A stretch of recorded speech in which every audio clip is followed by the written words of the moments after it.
Hello, my friends on YouTube. Today is Sunday, the 24th of March, 2024, and today's video is Ramadan's jihad.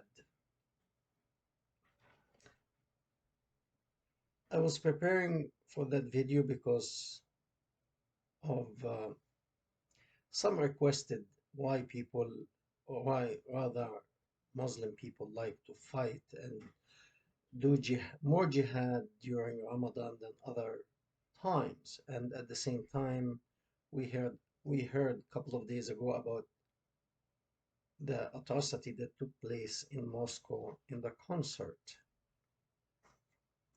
It's very unfortunate, but that is the characteristics of, I can say faith, but anyway, the characteristic of that ideology. They believe that they will receive more blessings and more uh, booties and goodies during this month of Ramadan. Why they have that notion? Why? It might sound strange to many people. Why? Because the founder of this ideology managed to convince some people, or many people rather, that during this month you will be rewarded at least double of what an average martyr would receive. So he gave them a very good incentive to kill. And even if they get killed, the reward will be at least double. I have a Quranic verse that it says that, as well as hadith, that God, the Allah, will actually reward you. Let me see.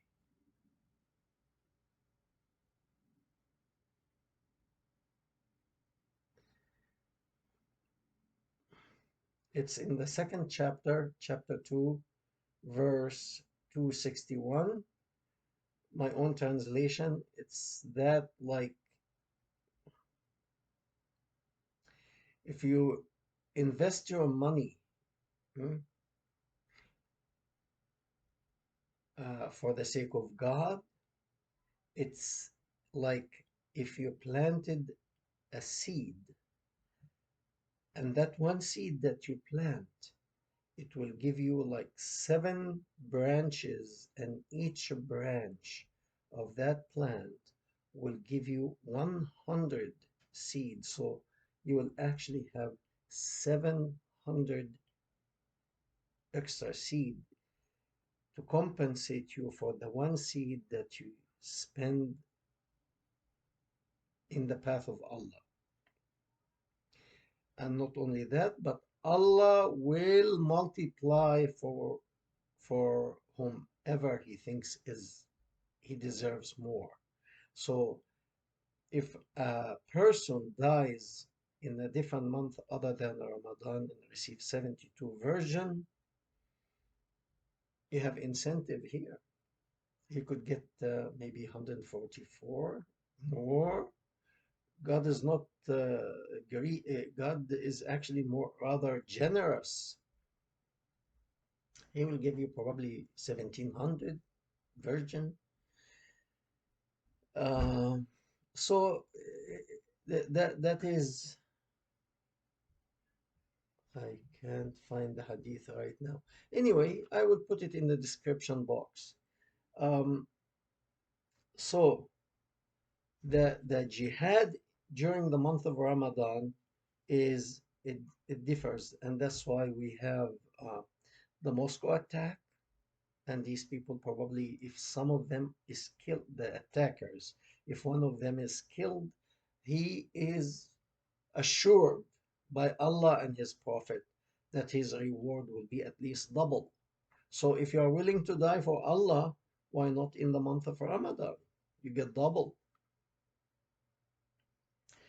Um, the invasion of Israel on October 7th is actually on Yom Kippur, which is the Day of Atonement. And if you go exactly 50 years before that, prior to October 7th, it was October 6th, 1973. This is the day that Egypt, Syria attacked Israel on October 6th, 1973, and it was Yom Kippur. I'm not sure why here is 6 and here is 7. It could be because the Jewish calendar, it's a lunar calendar, and sometimes there are few hours difference. So on that day, it fell on the 6th. The next 50 years later, it fell on the 7th. I am not sure. Or the holiday itself, it extends from 6 to 7. I don't know. But it's basically the same day. That was in 1973.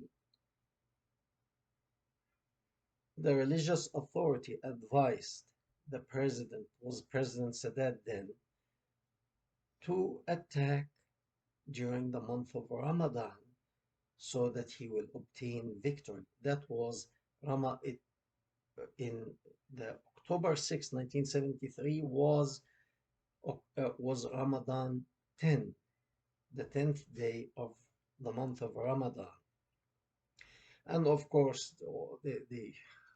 they started this propaganda nonsense that Allah sent angels from heaven to help the Muslims uh, to defeat the Israeli. However, like about 11 days later or so, the Israeli managed to actually push back.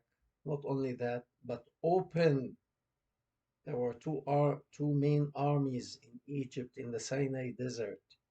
There was an opening between the two armies, and the Israeli managed to break this, to widen this opening and cross to the other side, circling half of the Egyptian army so that they don't receive any supply.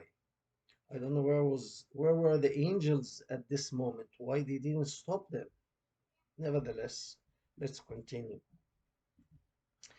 Uh, why the attacks increase in the month of Ramadan? Because it's a holy month. First, they say Quran came down from heaven in the month of Ramadan, and you wonder, the month of Ramadan is 30 days. The Quran came on a period of 23 years. Different timing. How did it all come in Ramadan anyway? Let's put this aside. In the month of Ramadan, specifically, the last 10 days of Ramadan is called Laylat al-Qadr, which is the night of blessings. And if you pray on that night, some people say it's specifically the 27th of Ramadan. If you pray all night on that night, the one night prayer equal, I can't remember, about 1,000 nights. So you pray one night for 1,000. So Allah is multiplying. The Allah is really very generous. It's also the first invasion on the Arabian caravan. It was called the invasion of Badr. The place where it took place was called Badr. And this, when the founder of this ideology figured out, I can actually attack and I can loot and I can become very wealthy. So he attacked one caravan and he succeeded, and he looted and he became wealthy. So good incentive to make these dumb followers, I'm sorry to say that, who want to fight will be motivated to do the fighting on that month. The invasion of Mecca was in Ramadan. They say opening of Mecca, as Mecca was closed. Mecca was open for merchants from all over the world. They used to meet there and do business. But he opened Mecca. Anyway, uh, the invasion of the Iberian Peninsula in Europe, Spain and Portugal, it was done in Ramadan. There is a famous fight between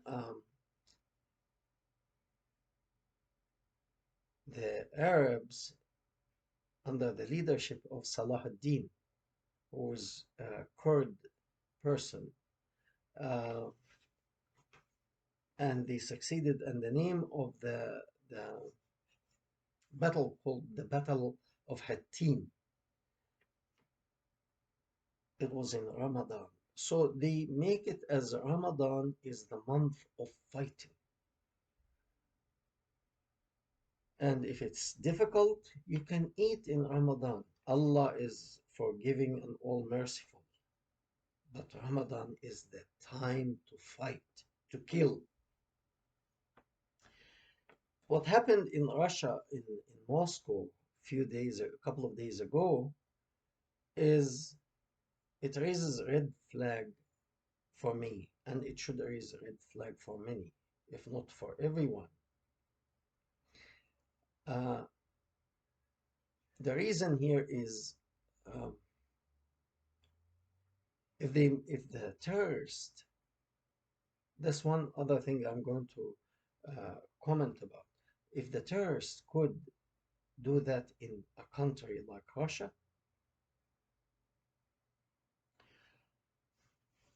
Europe, Europe that opened the doors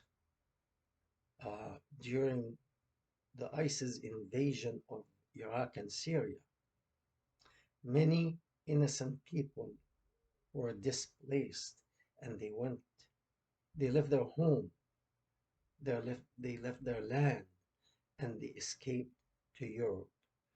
Many of these are innocent people. However,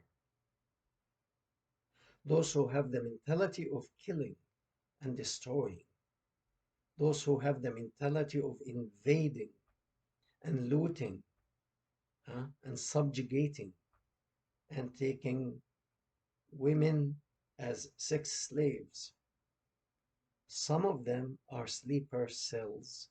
They migrated with the innocent people to Europe to be sleeper cells in all European countries. Unfortunately, many of them blend with the people, and you cannot tell who is what. If they can blend in Russia, in Moscow, and do something like that, they are blending in Europe. And with the open border in the United States, they are not coming from Mexico, just Mexico and Guatemala. No, many of them coming from Iran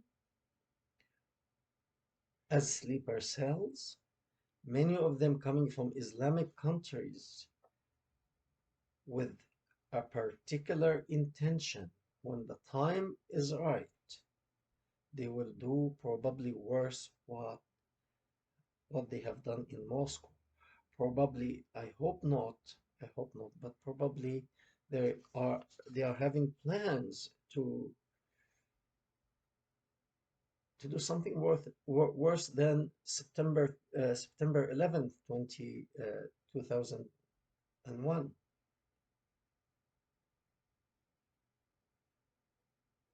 And unfortunately, they bought the mind of some leaders. They bought the mind of some leaders to open the border. and to keep the borders open in the United States, and they manage to create that chaos in the Middle East. So, in the migration, in that great migration of innocent people, the terrorists can migrate with them, and they have an open path to go all over Europe and operate, which they are doing now. My concern here is the leaders of these countries,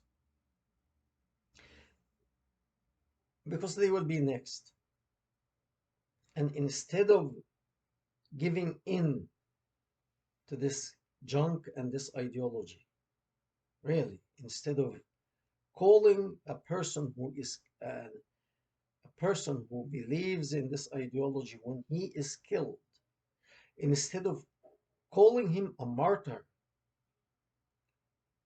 use the proper phrases, use the proper words. Okay, say a terrorist was killed.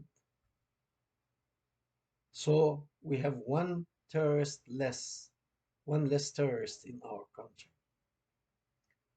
You call him a martyr, you are actually inspiring other young people to follow in his path. Okay? Unfortunately, the Palestinians are reaping the fruit of this teaching now.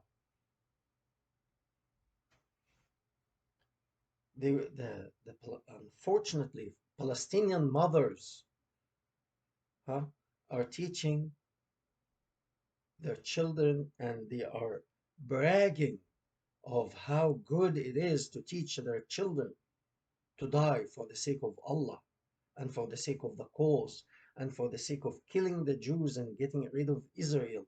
And Palestine will be only for the Muslims. Doing that, they will come after you one day. Why? Because they know whether you're a president or a king, they really don't believe in you. They're accepting you temporarily, but they want a caliphate. They don't want you. So you will be next. A caliphate who apply the Islamic law, the Islamic Sharia, the Islamic stuff, all that. And it will, once they come to that, once they come to subject, like have, they don't have to even have 50% of the authority. See the situation of Egypt and Tunisia, and when the Muslim leaders manage to have authority in the country, they managed to convince the population this is the best. Let's go. Let's become Muslim. Let's start prepare for caliphate. Have a person as a caliphate. And the Turkish guy, he started to have the dreams of the return of the Ottoman Empire and the Ottoman Caliphate, and he thought he can be the Caliphate. And it got into his head. He wanted to be the Caliphate. Except we're really grateful that they are not united. They can never be united. And the reason is because of selfishness. Each one is, what can I get? And if you are operating on that principle, what can I get? That selfishness, you will always fight among each other, among yourselves, because it's for what's for me. It's not really what's for the ultimate purpose, to serve people, to serve humanity. It's not about people. It's not about Islam. It's about use, even from the very beginning, the founder used this ideology to make himself rich and to have as many women as he wanted. Even his young wife, Aisha, figured that out, and she told him plainly, I see that God is following your desire. It's like God has nothing to do other than fulfill your sexual desire. To any when he wanted to have sexual relationship with any woman, even if she is married, her husband ought to divorce her and give her to him so he can enjoy having sexual relationship with that woman. So his wife, the youngest wife, she was a teenager because when he died she was 18. She was a young girl. She told him plainly, I see God is trying to fulfill your sexual desire. God is following you. You're not following God, God is following you. We thank you very much and we hope to hear from you.